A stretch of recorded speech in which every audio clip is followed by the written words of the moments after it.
गणनायकाय गणदैवताय गणाध्यक्षाय धीमहि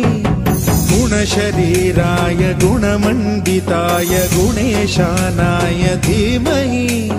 गुणातीताय गुणाधीशाय गुणप्रविष्टाय धीमहि एकदन्ताय वक्रतुण्डाय गौरीतनयाय धीमहि गजेशानाय भालचन्द्राय श्रीगणेशाय धीमहि